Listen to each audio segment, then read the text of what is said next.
Welcome to this webinar, which comes to you under the aegis of the CREASE Noon Lectures at the University of Michigan. It's the last of our series this semester and this year.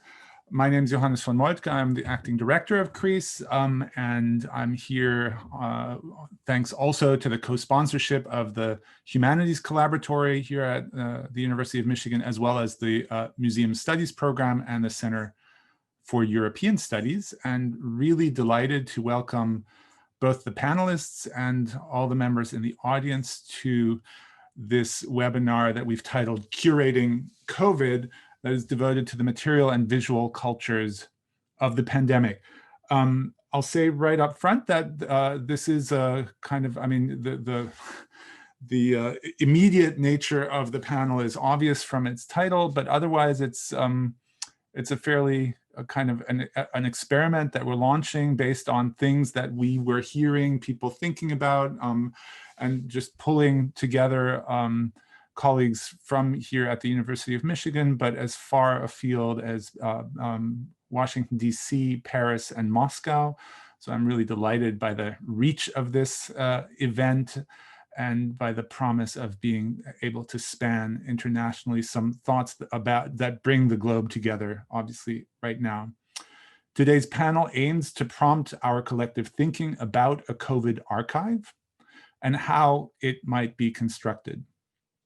4 presenters from different disciplines and national backgrounds will share images or objects that bring our pandemic present into focus and allow us to explore together questions for the future. Who is collecting what?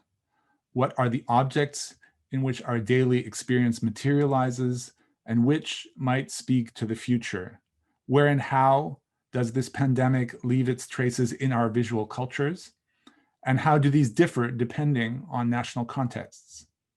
The virus itself knows no borders, but can we discern transnational and global patterns in our responses in an increasingly fractured world? As luck would have it, our colleague and member of CREASE, Pam Ballinger, a professor of history here at the University of Michigan, published an op-ed in yesterday's Washington Post that I would invite you all to read, but I'm going to quote a brief paragraph from it because it just so happens that she is thinking there about exactly the things that we had in mind in bringing up this panel. So this will be a brief quote, and then I'll introduce the speakers. Professor Ballinger writes, "As we visually document and archive COVID-19, we need to remember how images can unfairly assign blame and unwittingly repeat tropes that reach back to long histories of exclusion. We've already witnessed how the semantics of naming the pandemic invoke deep-rooted histories of discrimination against Asians and Asian Americans, speaking in the US. As COVID-19 continues to take a devastating toll on Black people in the United States, as well as Native Americans and other people of color, how we document this visually likewise matters. Visually reducing the effect of such long-term racial and health inequalities to dispassionate graphs threatens to dull the urgency of the pandemic's disproportionate impacts. Equally dangerous, however, are depictions that portray unhealthy bodies as the product of individual choices rather than systemic or structural inequalities, thereby buttressing blame the victim rhetoric." And that's the end of the quote. And I just thought it would be good to put this out and up front as a sort of challenge for our thinking about the issues we'd like to raise today. In order to raise them, I'm absolutely delighted to welcome today Sarah Blair, Alexandra Lord, Sarah Gansberger, and Alexandra Archipova, who I'll introduce right up front, all of them, and then they'll speak in turn, and we'll do a conversation in Q&A afterwards.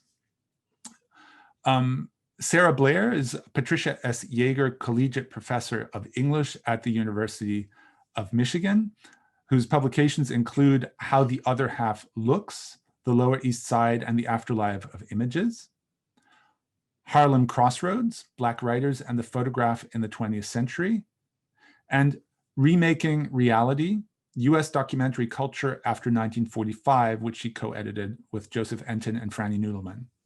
Also, she co-authored with Eric Rosenberg a book entitled Trauma and Documentary Photography of the FSA. She's collaborated with curators at the DIA, the International Center of Photography, and the Addison Gallery of American Art. She has served as a consultant to a range of photographic projects and exhibitions, and curated exhibitions at UM's Institute for the Humanities and the Middlebury Art Museum. Her current work focuses on the lives of the image as material object and aesthetic form from the advent of photography through the digital era. Welcome, Sarah, and we're particularly delighted to have her here since she's also very, very busy in the Provost's office where she's occupying a position. Alexandra Lord is chair of the Medicine and Science Division at the National Museum of American History and a curator of the history of medicine. She received her AB from Vassar College and her PhD from the University of Wisconsin-Madison, and is the recipient of various fellowships, including most recently a Fulbright Fellowship, as well as awards for her book, Condemnation, the US government's sex education campaign from World War I to the internet. She's spoken on the history of medicine in venues ranging from the History Channel to academic conferences, Planned Parenthood, and the PBS NewsHour. Between 2016 and 2018, she was president of the National Council on Public History, the nation's largest public history organization. Currently, she serves on the executive committee of the American Council of Learned Societies and the Landmarks Committee on the National Park Service. Welcome, Lexi. Sarah Gainsbourger is a research professor in social sciences at the French National Center for Scientific Research, CNRS, working at the intersection of memory studies, public policies analyses, and the microhistory of the Holocaust. She's the author of 8 books. The most recent ones are Memory on My Doorstep, Chronicles of the Bataclan Neighborhood, Paris 2015 to 2016, and Beyond Memory, Can We Really Learn from the Past, co-written with S. Lefranc. For some time now, she's also been developing public history and sociology projects, such as a podcast, the podcast collection, It Happened Here. And starting in April 2020, Sarah developed the collaborative project #Windows in Lockdown in collaboration with Marta Severo, professor of media studies at the University of Paris-Nanterre. And finally, Alexandra Archipova is Senior Research Fellow and head of the Contemporary Folklore Monitoring Research Group at the School of Advanced Studies in the Humanities, the Presidential Academy of National Economy and Public Administration in Moscow, Russia. She's also a professor at the Russian State University for the Humanities and the Russian School for Economics. She's a leading expert on political jokes, rumors, and legends, on the concept of money in traditional society, and on the folklore of protest. Her research group is currently engaged in a multi-year study of infodemia, the World Health Organization's term for the spate of false and potentially dangerous misinformation that flows through and infects the public discourse, much like a viral pandemic. Dr. Archipova's book, Dangerous Soviet Things, Urban Legends and Fear in the USSR, written with Anna Kirtsiuk, won the Liberal Mission Foundation's 2020 prize for the best analysis of current events. So you can see a wonderful panel of distinguished experts in different fields. And that to me is the exciting aspect of this afternoon. We will, as I said, hear them in turn and then take questions, although you're welcome to drop your questions in the Q&A function at any point. I will curate those afterwards. And now I'll pass the screen to Sarah Blair. Great, thank you, Johannes, and all the other panelists and all of you who are here attending. I'm assuming Liz will bring the slideshow up. Great, so I can begin. The meditation on which my remarks today are based began about 10 months ago around a question harrowing many people. What would it mean to picture the invisible forces threatening our health and well-being, even the possibility of a meaningful civic life? What kinds of objects could we possibly use or gather to make sense of mounting intimate and collective losses? These kinds of questions only became more urgent as COVID-19 intersected squarely in the US with hashtag George Floyd, hashtag Minneapolis, and the work of Black Lives Matter. What we had in the way of picturing the pandemic was the image you see in front of you, the ubiquitous CDC image of that spiky, bloody tennis ball. At least that's how I think of it. What we needed and still need was a way to give face to the unimaginable experience of the pandemic's violence and loss. I chose to believe that some form of democracy was still alive among us, so I began looking for a sense of what we might call curation before the fact. Attempts to come face to face with COVID in that most potentially democratic visual form, the photographic portrait. Like the virus, that form too is ubiquitous, and it carries with it an enormous range of effects in the US, from memorial to surveillance, social taxonomy to self-declaration. I wanted to think with the portrait under COVID about how readers, viewers, and citizens held very differently by the we of we the people were grappling with the realities of COVID and with what it means to make its inequities visible. Next slide, please. The obvious place to begin back in March was on Twitter and Instagram. With the first surge of the virus, a wave of COVID selfies began appearing from members of the medical and first responder community, many of them people of color. These shots, interestingly, were all portraits of portraits made by respiratory therapists, COVID ER nurses, others who were fashioning oversized selfie badges worn on the outside, as you can see, of their head to toe PPE to bear the weight of their looks and their human being against their newly donned kind of PPE look. What was at stake, these images suggest, is the chance to remain human for and to bestow humanity on those traumatized by COVID and its regimes. And notably, this trend, these images went viral, if I can say that, and it was widely reported on by old media outlets like CNN, Fox, and the New York Post. But the recirculation of trauma response as feel-good news, which is what this was supposed to be, elided a core message such portraits were meant to convey about a failing civic compact. Increasingly, these images were accompanied by plaintive, even angry messages. You can begin to see these in the posts as we move through. In fact, can we have the next slide? Calling out the failure to honor a distribution of risk and diminished agency. Support for those who work the front lines from those who stay at home by wearing masks, by taking sensible precautions, as well as the reverse. This is extended to what I've come to think of as stigmata portraits, images on rapidly trending threads like hashtag nurse life, hashtag COVID life, and so on, of the injuries inflicted by PPE being reused, desperately improvised, and worn well past its time. Mutual aid and care were still, problematically as we know now, presumed to be a shareable value. And the misleading promise of the photograph fed that assumption. The portrait is the image above all others to change hearts and minds, if not the chronic social conditions underlying the pandemic. Next slide, please. Photography as a discipline and an art form didn't lag in meditating on that assumption. Professional photographers have been experimenting in remarkable ways since March with defining features of the photo or indexical portrait, its paradoxes of nearness and distance, as in Stephen Lufkin's window portraits, what have come to be called Dortrait series. You can see a version of that on the left.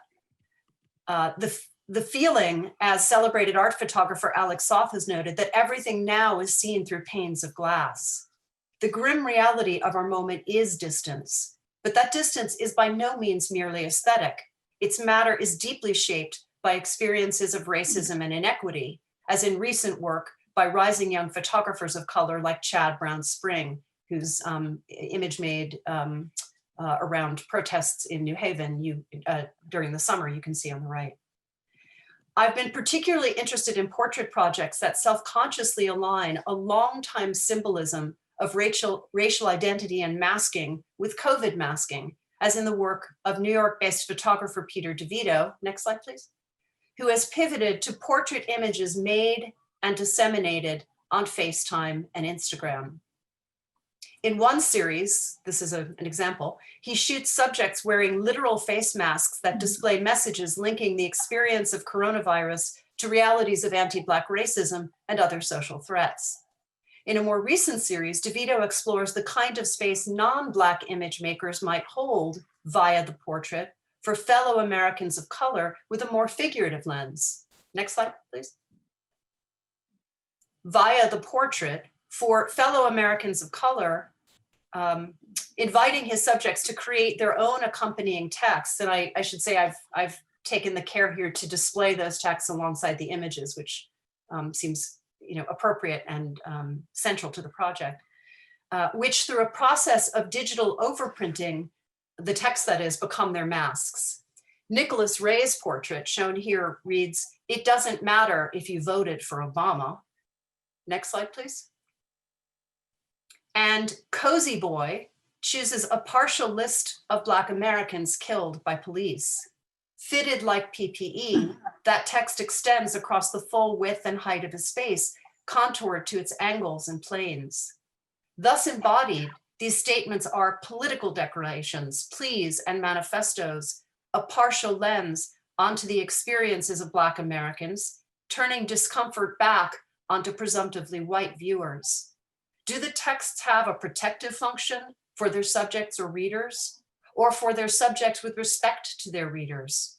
Do such portraits compel non-Black viewers to face what they project onto Black bodies? I need at least to gesture beyond the portrait's self-exploration as a kind of masking to the absence of portraits. Next slide, please. That is, to the sustained problem of making mass, violent, and unnecessary death visible and available for apprehension.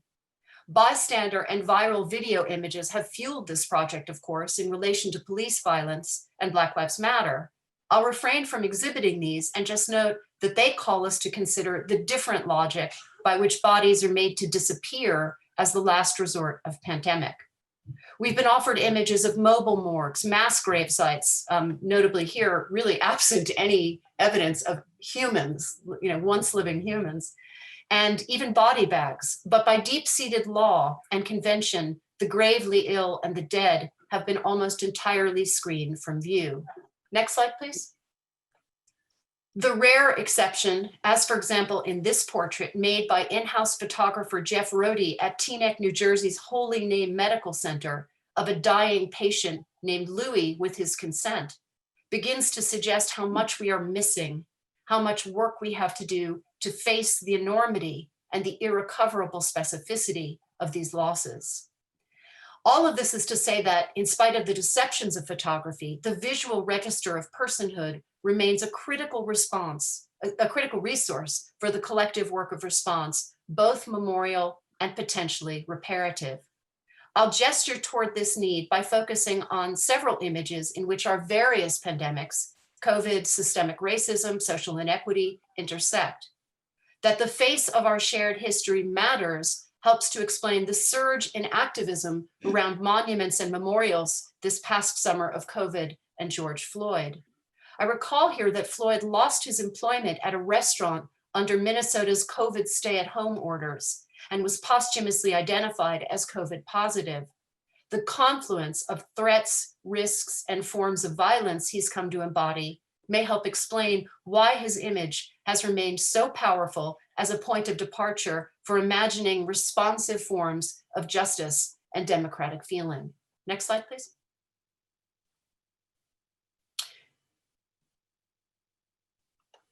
Did we lose our slide function?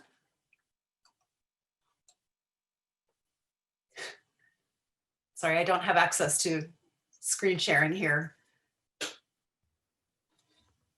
Liz, maybe you can just advance it on the left by clicking on number 10 and then resize it. There we go. Thanks. Great, so we just need the next one. Perfect, thank you.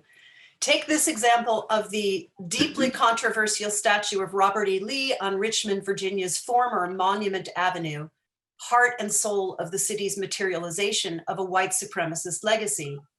Undaunted by the legal action that left this object standing, Black Lives Matter activists not only graffitied it, but began projecting the gone viral portrait image of Floyd onto the site, wrapping it around the image of Lee like a mask, a cloak of empowerment that's also a kind of unveiling. This reparative call to justice by way of the portrait has been taken up by others. Next slide, please. Including George Floyd's family, who partnered on a hologram memorial project with the same logic, and by everyday citizens like these subjects, teenagers Kennedy, George, and Ava Holloway, posing for this joint portrait in a declaration of love and power. The logic of such representations has something important to suggest for the COVID moment. To account for those who have been injured, harmed, or lost to our pandemics requires fellow citizens to dwell in their looks back, to reckon with the full weight, affective and social, of the desire to be seen and to count rather than merely to be counted. Images that compel this work are even now being made, and I'll end with a fleeting gesture toward just a couple of them. Next slide, please.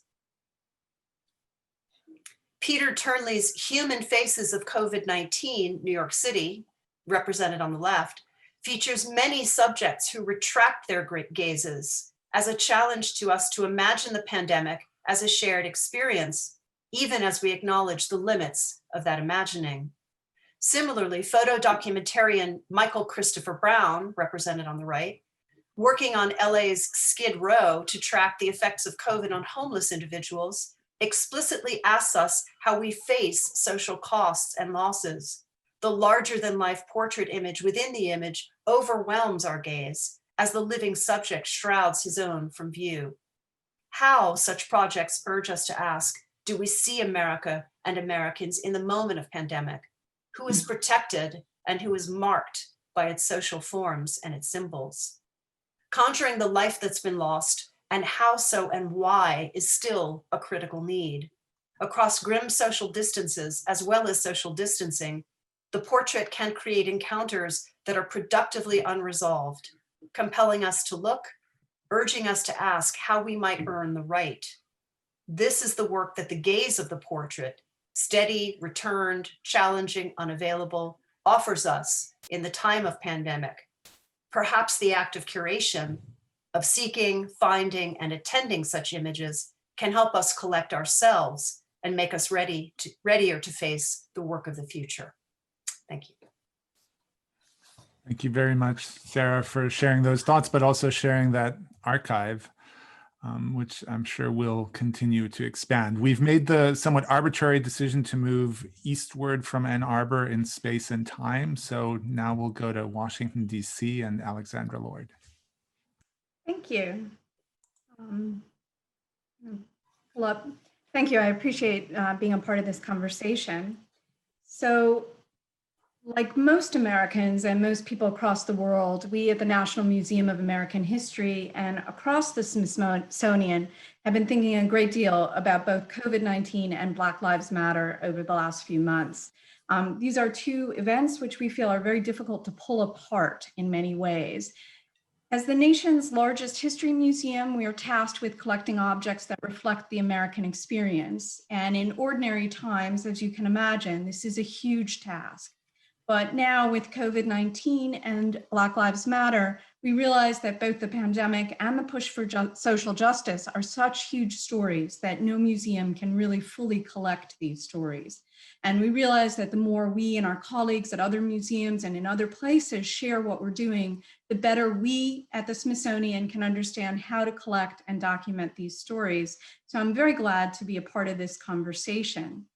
I said collaboration is very important with our colleagues in other museums, but collaboration with communities is of course key and central to any collecting that a history museum should do. At the same time that we're seeking to collaborate and collect, we are also struggling because we as a museum and an institution are closed. We briefly opened to the public, but now with the recent resurge, we have closed our museum again. And our staff at all times since March 13th has been working at home. And that obviously, as you may imagine, complicates collecting we can't bring objects into the collection. So you'll see that many of the objects that we have here, I've said are pending acquisitions. We've not been able to do any acquisitions at this time. We won't do those until our staff are in the building and able to actually catalog and bring in objects. If I may have the next slide. So in our museum, next slide, if you could just click the next 2 clicks, that'd be great. So I am the chair and curator of our Division of Medicine and Science, which means that we collect and have always collected around pandemics, epidemics, infectious disease. And we have objects dating back to the 18th century, 19th century, 20th century, and 21st century. For medical historians, there's nothing new in this pandemic. If you could just click to the next image, you can see we collect things like vaccinators. Just collect to the next image. That'd be great. Obviously, quarantine signs, and then obviously, if you could click to the next, things like iron lungs. So you can see that we focus on prevention. We focus as well on what's happening during an outbreak, pandemic or epidemic, and then we also focus on the aftermath. That's just my Division of Medicine and Science at the museum. And I want to start with that because in many ways, when this event began, we thought of it primarily as a medical event. If you could click to the next slide, please. So my colleagues and I realized in January that this was probably going to be the pandemic that we had been reading about and thinking about as historians of medicine for about 20 years. So when we saw events occurring across the world, we began to think about whether we should collect around this or not. One of the key tasks that we feel at the Museum of American History is to encourage Americans to understand that we are part of a global community. So when Ebola was an outbreak, we obviously collected around Ebola. But also when events across the world in Japan began to emerge related to the pandemic, we began to think about how should we document and collect around this event, even if COVID-19 never comes to the United States, we do need to document this story. And of course, there were Americans as well on that cruise ship.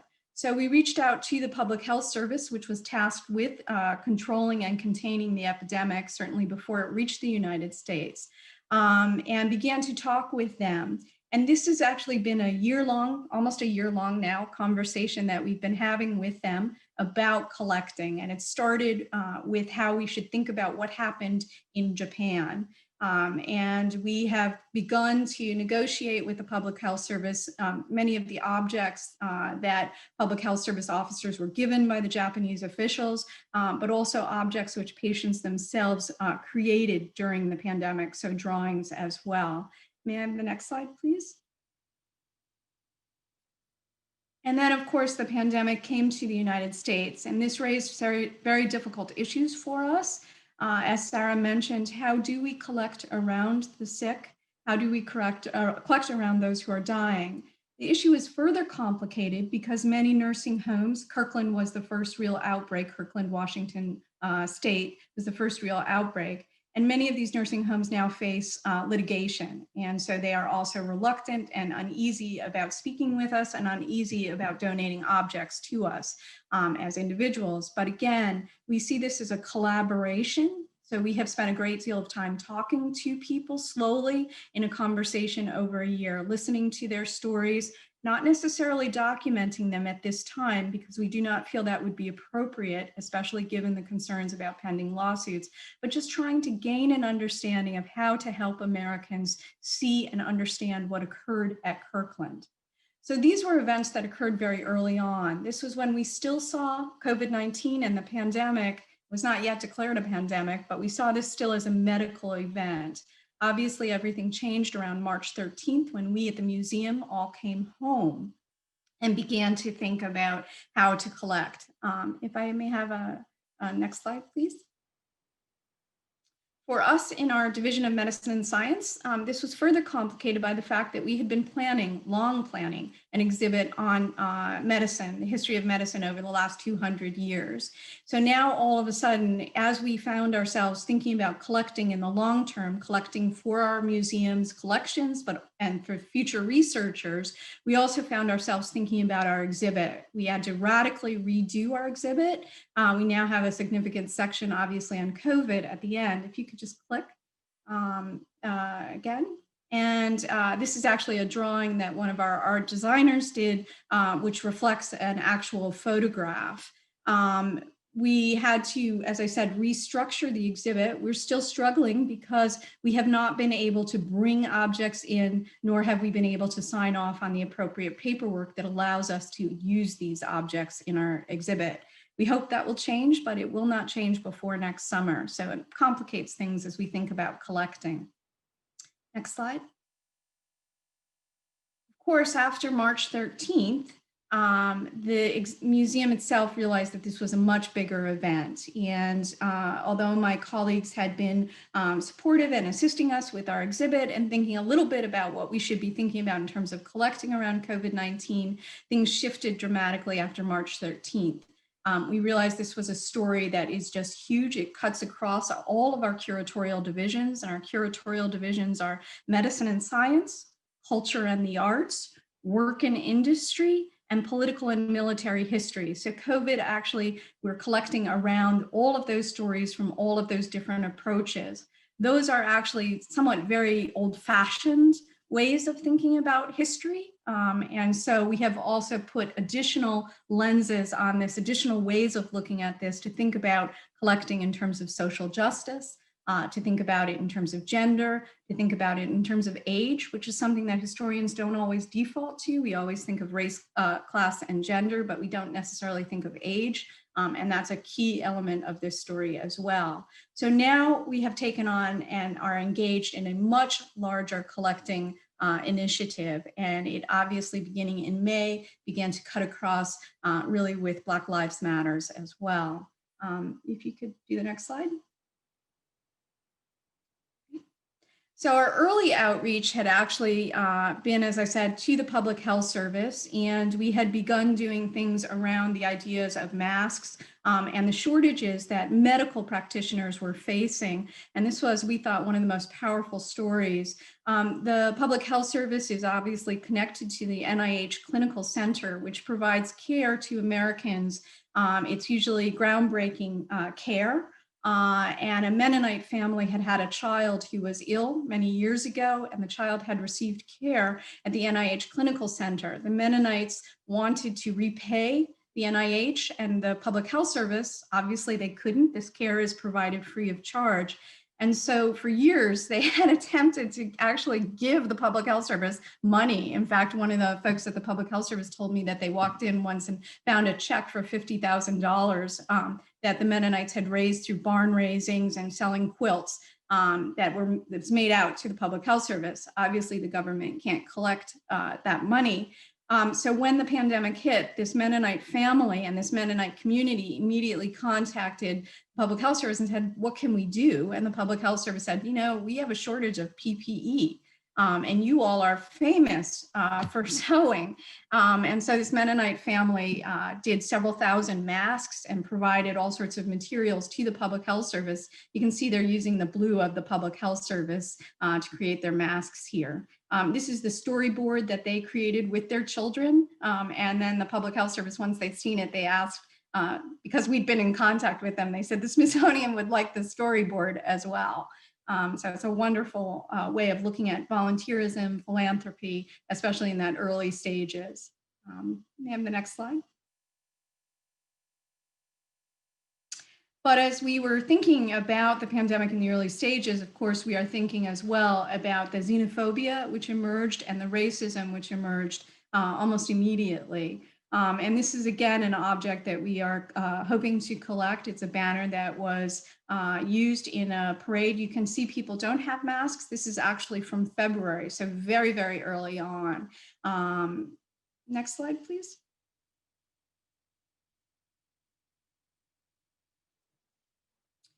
One of the reasons that we began to think aggressively about what we called rapid response collecting was that we were concerned at the same time that we were able to collect objects in that early stage of the pandemic.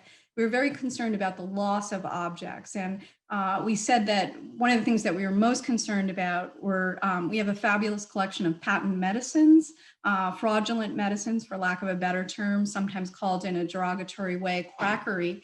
And we knew that any pandemic was going to result in a fair amount of quackery. And we knew too that the FDA would immediately crack down on this, and then their policy is to actually seize the objects and then destroy them.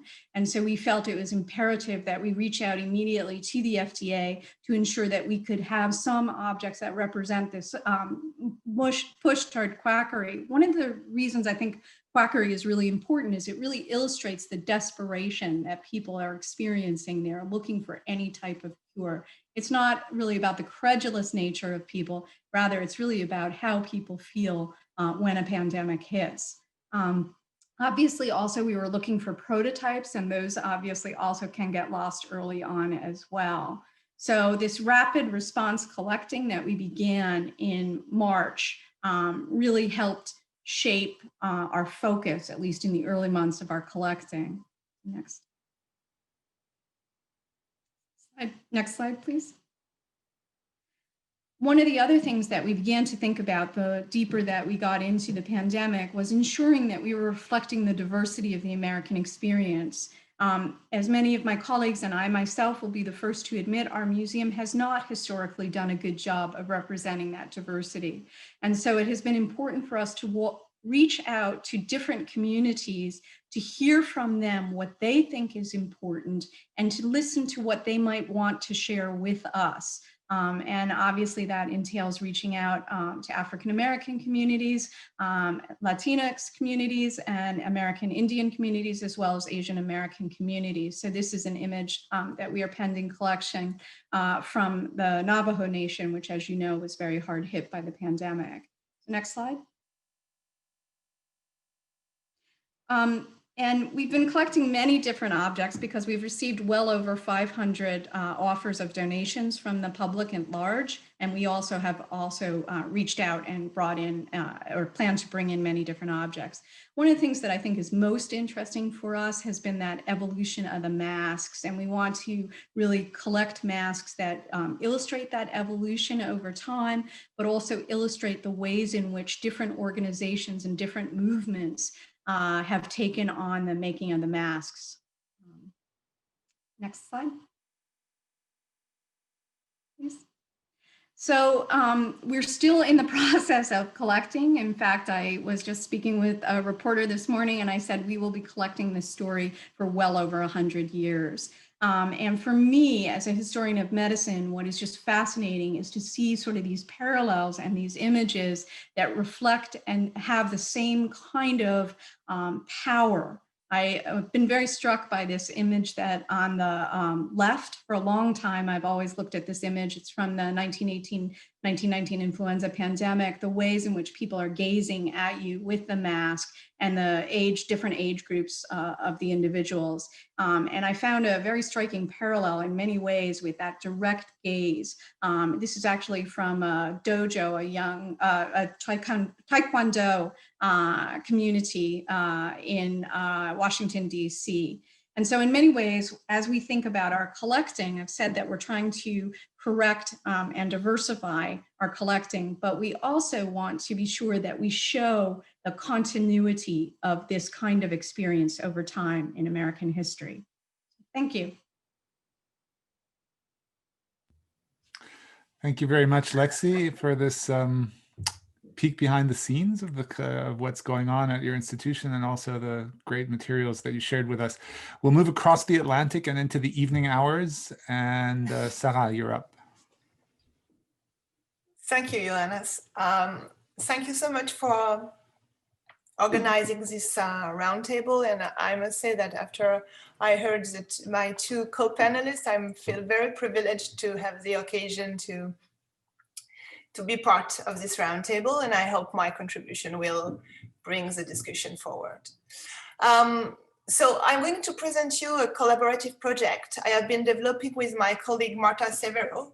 And the way we decided to curate COVID is somehow quite different from most of the collections that have been implemented so far for different reasons. The first thing is we are researchers. So we are not a museum, we are not a library, we are not any close to some cultural institutions. So we are only two researchers. So please keep that in mind when you make your opinion about this project.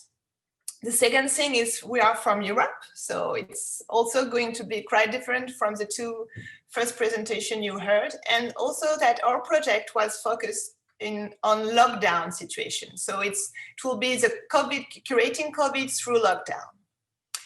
So before I enter into more details into the presentation of the Windows in Lockdown collaborative project, I want to browse the field very quickly in order to locate our project within it. Can we have the next slide, please?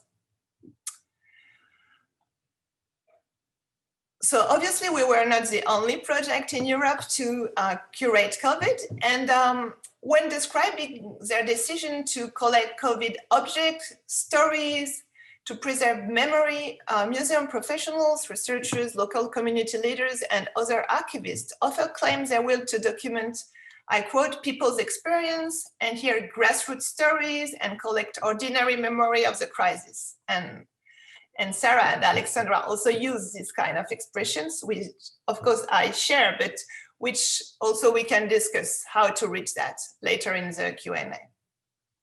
And in doing that, in the European context, all my colleagues aimed at counterbalancing official and state narratives that were expected to be erected during or after the pandemic. Next slide. And it is a fact that this dominant framing of the collection is the one we find in most of the more than 300 curating COVID and lockdown projects registered all over the world. And it had two consequences. First, most of the collections are mainly structured at a local or a national levels, and are less often at a comparative and transnational level. And second, these collections are mainly focused on curating private stories and indoor everyday life experience, objects, photographies, personal diaries, and so on. And in this regard, the mask collection we just heard of is maybe one of the most public parts of this kind of collections. In this matter, the collecting project Marta Severo, a colleague in media studies at Notre University in France, and I launched in April 2020, is very different. It focuses on public space and has been thought of as a multi-level and comparative project. Next slide, please. So I will first describe the origin of the project. Thank you. So I saw in the Q&A that someone already asked something, asking if the museum, since the museum collected a lot of things after 9/11 in New York and in the United States, did this previous experience was useful, and did it frame the actual collection during the COVID pandemic? In my case, there is a direct link between the post-terrorist attack and this actual collection project. So in 2015, when the November attack in Paris occurred, I happened to live in front of the Bataclan, and I'm a sociologist of memory at the CNRS. And so in a way, my usual topic of research came at my doorstep. And I started to keep everyday chronicles of the way this immediate memorialization took place in my neighborhood. Next slide. In doing that, I constantly observed a public space filled with words and immediate memorialization, and tried to pay attention to that. I even helped the Paris city archives to collect them. And it is the way I was looking at the public space in this first experience that really structures the way I decided to launch the Windows in Lockdown project. Because in March 2020 in Paris, we went into lockdown and we were only authorized to go out for 1 hour a day. And when I did that, I was really struck by the fact that even if the public space was meant to be empty, so many people decided to put some words and messages outside. Can we have the next slide, please? So the very fact that so many messages were put on the windows, on the private buildings, on the street, on the walls, etc., within the lockdown period, in France, and after I realized everywhere in Europe, was a point of departure of our collection project. This led to new research questions at the core of this collaborative collection. Why do people display messages in public space while everyone is supposed to be in lockdown and no one expected to circulate in this very public space? How do we talk about lockdown in these messages displayed publicly? What words and sentences do we use? Who does speak or does not speak? And what is the geography of this public expression?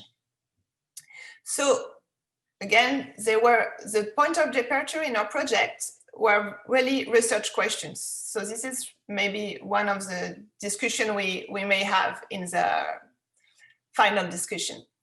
And to try to answer these questions and others, we launched the collaborative Windows in Lockdown challenge to collect photos of the messages worldwide and in 3 languages, English, French, and Italian, since my colleague is Italian, through social media. So we use Facebook, Twitter, Instagram, and a geolocated collaborative platform called Curating. Next slide. So in this project, contributors took pictures and posted them on the different platforms, precising the address of the picture and the nature of the place and the date of the picture. So we had 3 main different categories of pictures: messages in shop windows, as you see here. So most of them were in French, but I took the one in English since I was speaking at an English-speaking audience. So messages in shop windows, banners in public or private buildings, and graffiti and paintings on the walls of the streets. Next slide, please. So this collaborative project turned out to be quite a success, since we collected 4,000 pictures for France, 1,000 for Italy, and others for other countries, but in less proportion. And the main other country to be in our project is Belgium, where we have also approximately 1,000 pictures from here. And the main success was the fact that we had more than 1,500 participants in this collaborative project. We had a lot of diversity of contributions. I only took some of them here, and I translated the messages. And so some of them were very consensual, others were very political, and this is this diversity that we wanted to have in the project. Next slide. So this collaborative collection, can we have the next slide, please? This collaborative collection gave birth to a massive and geolocated collection of words of lockdown in public space in France and Italy mainly, and is currently going under research analysis. We have several research interests for now. The first one, and this is the one illustrated by the slide, is the fact that neighborhoods and localization counts. So here you only have pictures of buildings which are close to each other. So and I was able to document them day after day. So we can have the way each neighbor answers his neighbors through the lockdown, putting one a French flag, another one a thank you message, and so on. The second research interest is towards political attitudes and relationship to governments during lockdown. who is described as being the cause of the lockdown? Is it the government? Is it the pandemic? How do people speak of political responsibilities, and how do they oppose them? The third research interest is about emotions and feelings. For example, when we started to compare France and Italy, we realized that humor was very, very present in the French case and totally absent from the Italian one.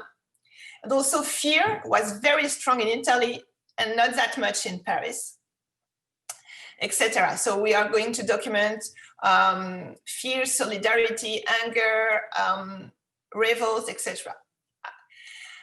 And also last research interest is the fact that we also want to document the collaborative collection in itself. Who did participate in this collection? Why? We started to do some interview with some of the contributors. Next slide.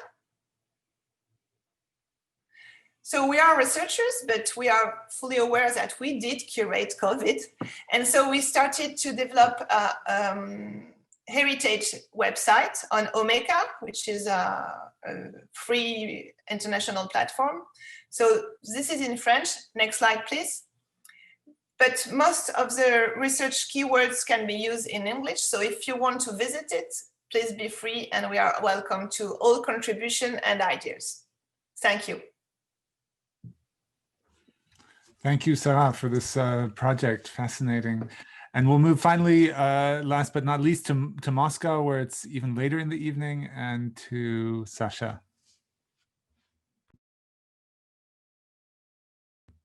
You're muted. You need to unmute. Hi to everybody. My name is Sasha Arhipova, and I am very happy to be here and to be part of this wonderful evening. And I am a specialist in folklore study, and I am social anthropologist, and I am a researcher. So I am trying to talk a little bit about rumors about COVID and how rumors can be visualized in the museum space. So our main research is how people react to the new threat. And what we are studying is so-called infodemic, or infodemia in Spain, infodemia in Russian also. This is a new word which has appeared in the beginning of February, and it was invented by World Health Organization. And the meaning of that, it's a wide and very rapid spread, a wave of misinformation about the COVID-19, infodemic like epidemic. But we prefer to research, we're not paying much attention to the term misinformation.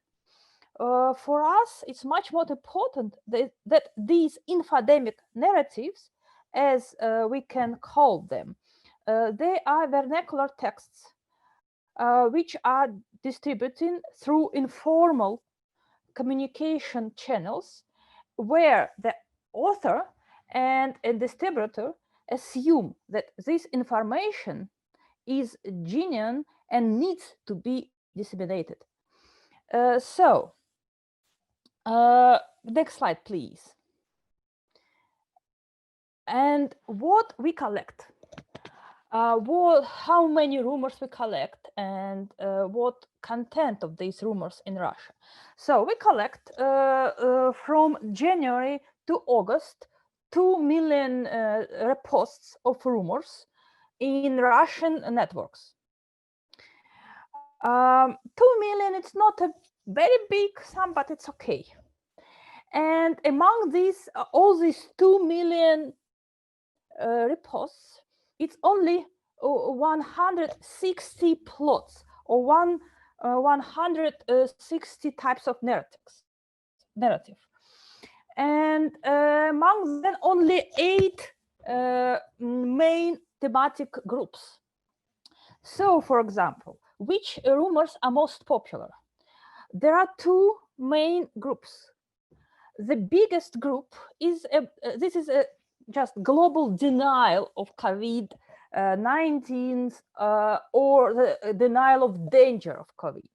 So basically, people are talking that there is no epidemic, or epidemic is just a cover for some secret plans or secret government or some villain, from Bill Gates to Putin, or sometimes both.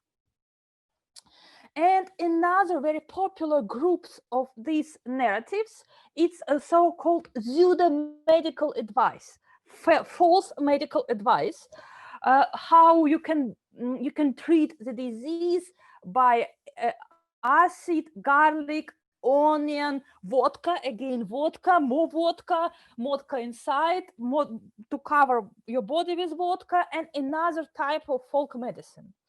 So anything you can kill the virus. And both two groups are the most popular. So it's 75% from these groups of 2 million reposts. And also I should mention who is spreading these rumors. Basically, it's a typical idea, like, okay, the rumors can be spread by some old, stupid, non-educated women living somewhere in the villages, and so on and so on and so on. But no, the people who are the most likely to spread these rumors are men and women. Yes, there's a little bit more women than men, but you should know that in Russia we still have a little bit more women than men. Then the age is like the typical age for being a rumor spreader. It's between 40 and 60 years. More than 70% they have higher education, and 25 or even 30% of them, they live in Moscow and St. Petersburg. So forget about some villages and older generation. So it's like those people, these social groups, they was in the highest position in the of risk during this pandemic, both medical and social, because they, for example, a woman in the age of 40, she should care about herself, her children who should stay at home and literally sitting on her shoulders. Then she should care about her parents, who is in the risk group, and so on and so on. Next slide, please. I already told you that the most popular narratives is this folk medicine advice and some type of denial of COVID. So, but when all these rumors appeared, we should think that, okay, obviously, rumors appeared when the situation becomes more very dangerous. So in Russia, from the epidemiological point of view, the real danger was in the beginning of May, when the level of infected people reached the peak. It was, according to official statistics, it was about 12,000 people ill per day. But the rumors about COVID, they don't appear in this moment. They were spreading faster and wide like 2 months before, in February and in March, where nobody in Russia cares, well, officially cares about COVID. So like our authorities, they were telling, okay, guys, don't worry, everything will be fine, we'll never get this stuff, and so on. Everybody was visiting museums, drinking coffee, teaching offline, meeting their boyfriends, girlfriends offline, and so on. But the feeling that it's not going being okay very soon already started. So people started to feel frustrated. They started to feel fear, and they discuss a lot. Should we have lockdown or shouldn't? What will be the economics of the lockdown and so on?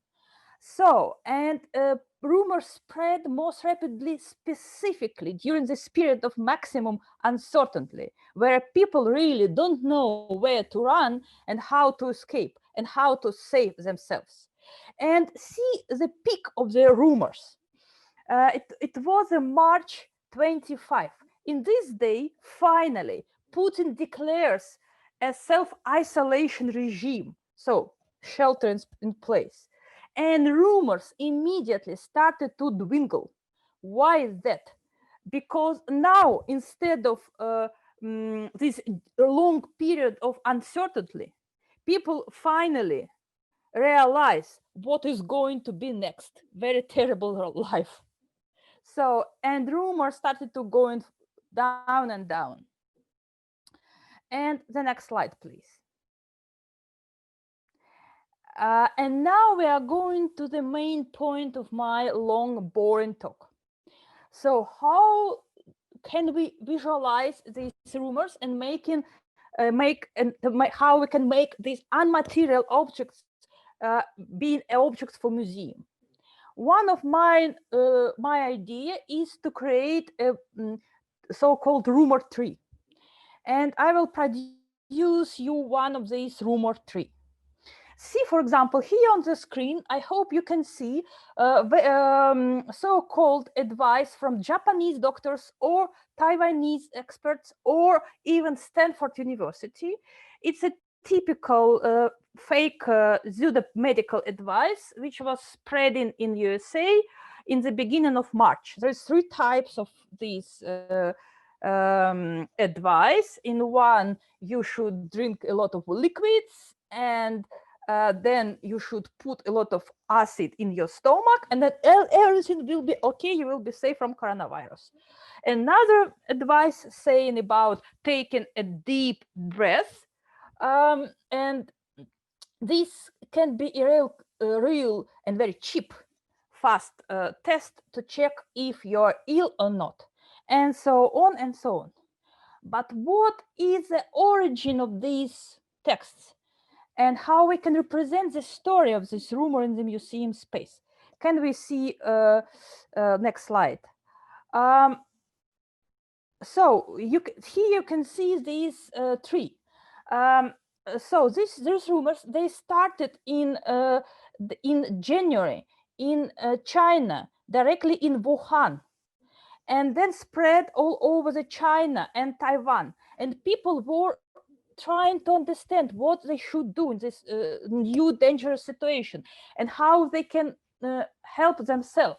And they started to spread this folk medicine information about COVID and address this information to some nephew who is working in the hospital in Wuhan, and then in other hospitals in China and Taiwan.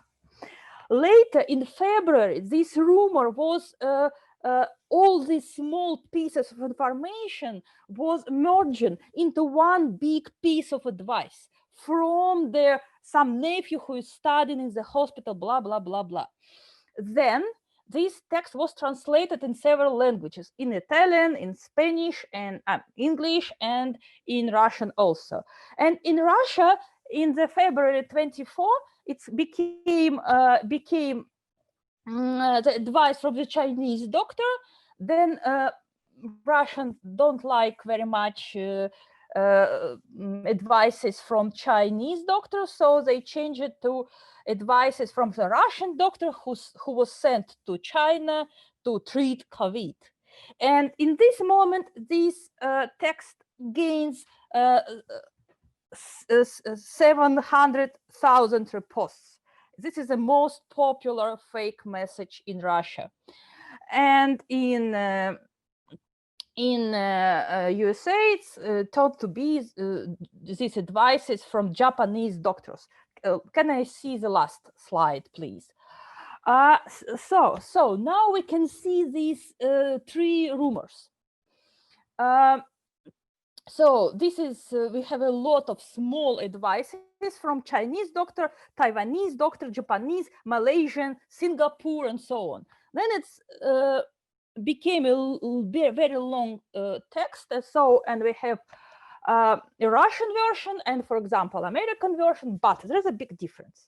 Because in America, there is some experts who is recommending all this fake information, like Stanford University, its authorities, or Japanese experts also.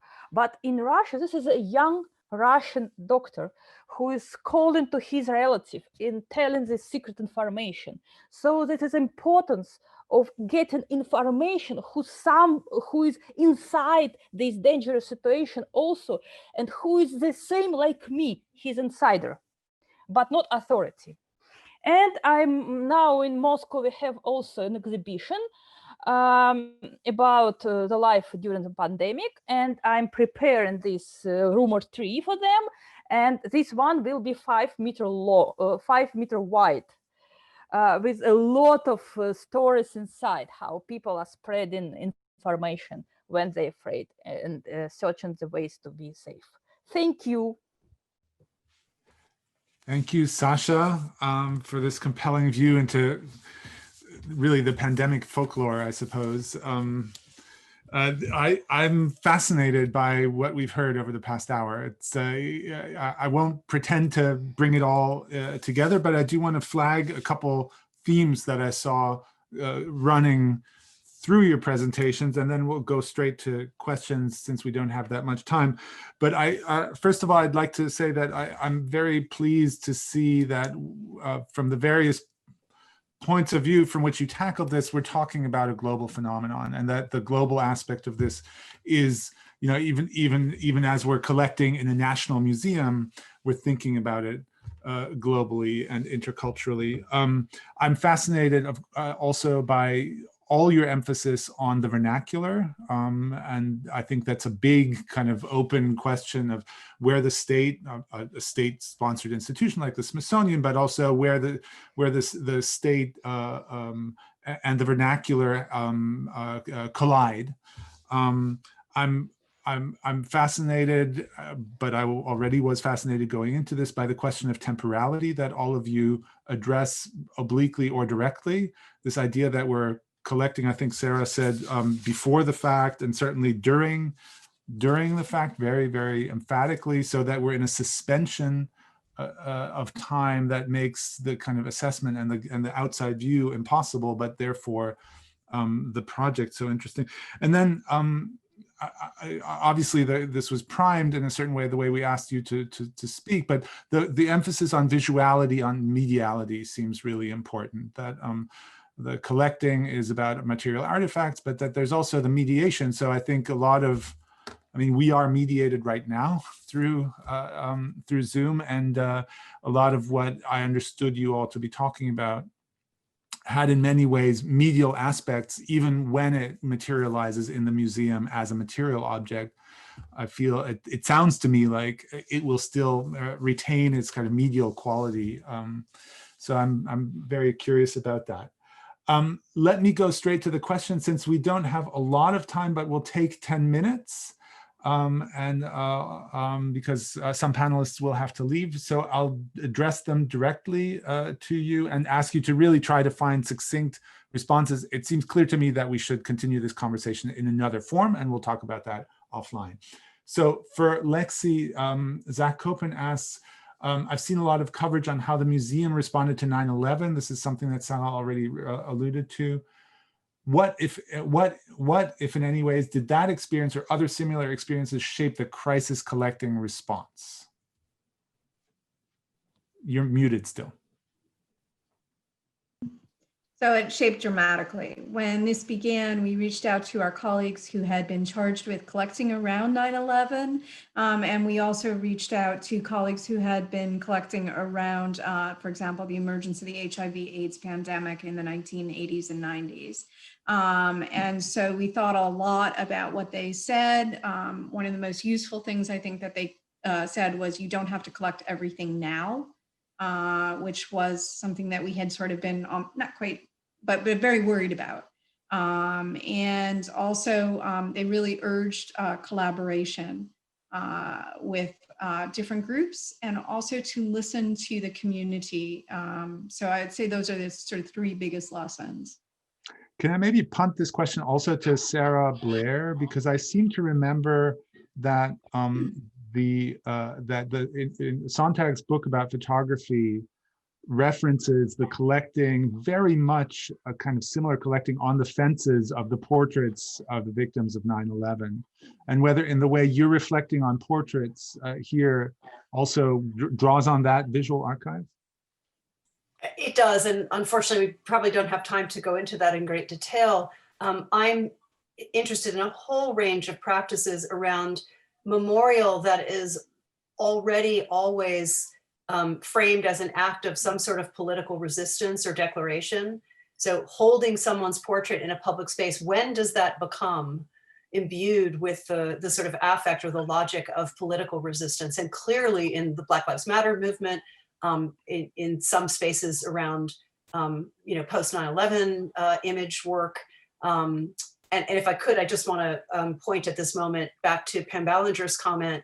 In one of her many wonderful questions, she asked whether there are parallels around the absence of images of the COVID dead or dying in public spaces, and the Pentagon censoring images of body bags and U.S. soldiers fallen in the line of duty during the Iraq War. Absolutely. One of the biggest stories in the photographic community, especially in New York City during the first surge back in mid-April of this year, was images that photographers made of the New York City Police Department seizing drones that professional photographers were using to try to get some kind of view, aerial view of mass burials on Hart Islands, for example. So not just the military or the State Department or federal law around the disclosure of images, but censorship at many, many levels.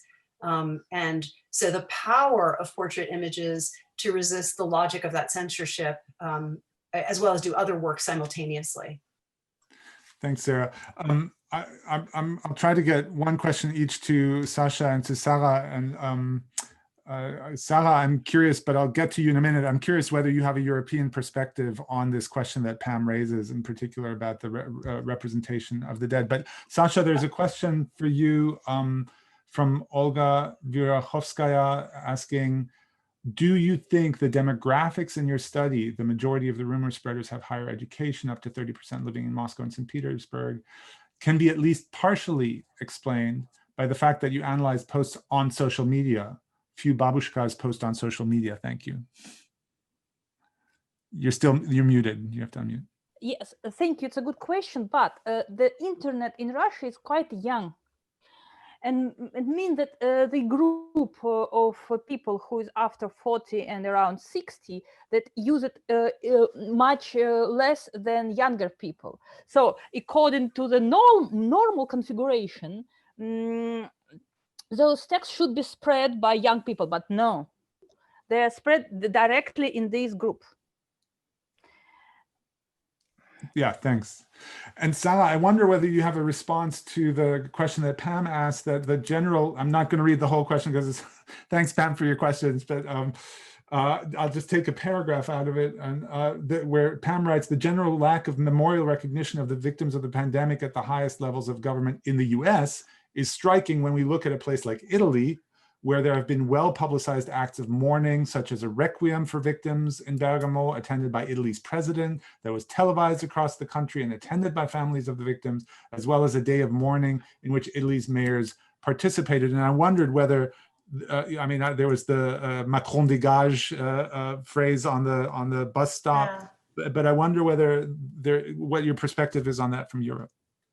Yeah, so I will say that France is maybe a middle range between the US and Italy. And obviously France and Italy are very close, and also they have this very special relationship. So I think each country was kind of a mirror of the other one in the news and in the way we had pictures of Italy in France and pictures from France in Italy. And yes, here it was really the metaphor of the war that was used since the beginning by President Macron. So in a way, the dead people were like soldiers. They were victims of the pandemics, but they were framed in the speeches more as heroes, in addition, of course, to the medical staff.